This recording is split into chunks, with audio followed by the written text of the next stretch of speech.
Well, let's look at one more way to do this. And this time we're going to look at how to do this with totally stubby networks. I'm going to reconnect my fast Ethernet 00 of router 73 again. And now what I want to do is I want to make router 42 a totally stubby area.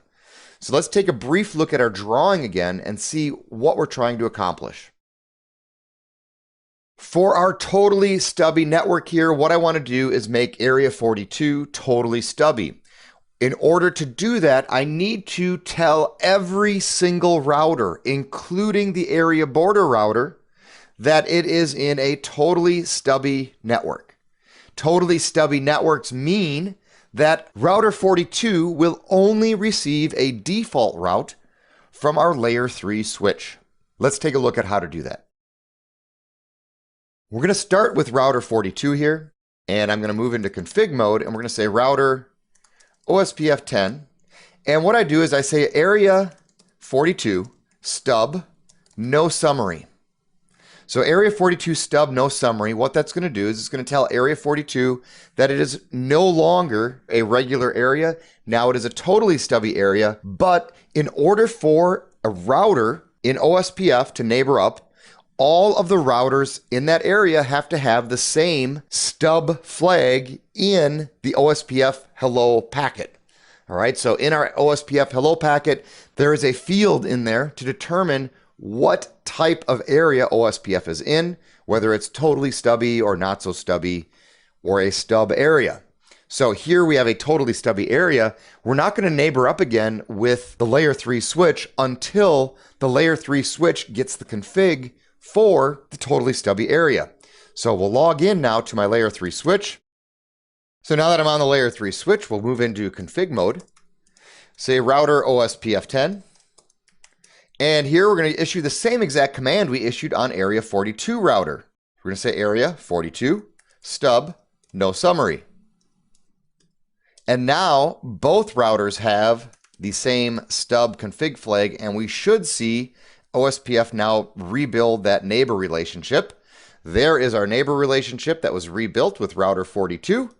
So let's go back to router 42 now and check out the routing table and see how it has changed. We'll say exit here, we'll do show IP route. And now what we're seeing is that first we can see that now we have a gateway of last resort set, which means that this router now has a default route. And the gateway of last resort, or the IP address of the default gateway here, is 10.42.0.1. You'll see here I also have an OSPF inter-area route of 0000/0. So what this means now is router 42 is effectively going to stay in this exact state for as long as this router is up and working. Additionally, as long as our layer 3 switch is up and running, area 42 will only have this default route back into area 0, and it will never ever receive routing table updates from outside of area 42. So if later on we add some more routers in area 42, router 42 is going to hear about those extra updates and LSAs from area 42 alone, but everything else, if it needs to reach area 73 or area 0, it's only going to use that default route to get there, and it'll never receive an LSA update from area 0 or area 73. So here's where the real value in multi-area OSPF comes, is in the ability to control where LSAs are propagated.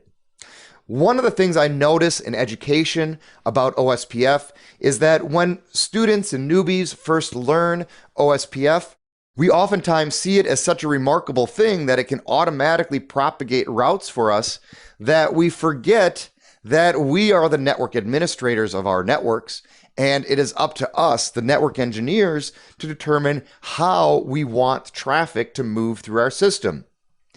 OSPF is just a tool that we have to help us propagate the routes in the way that the network administrator wants, and we are not at the mercy of the routing protocol to behave in its default state. As a matter of fact, we rarely want our protocols to behave in the default state. We have to adjust them to meet the requirements of our network environment that we are supporting.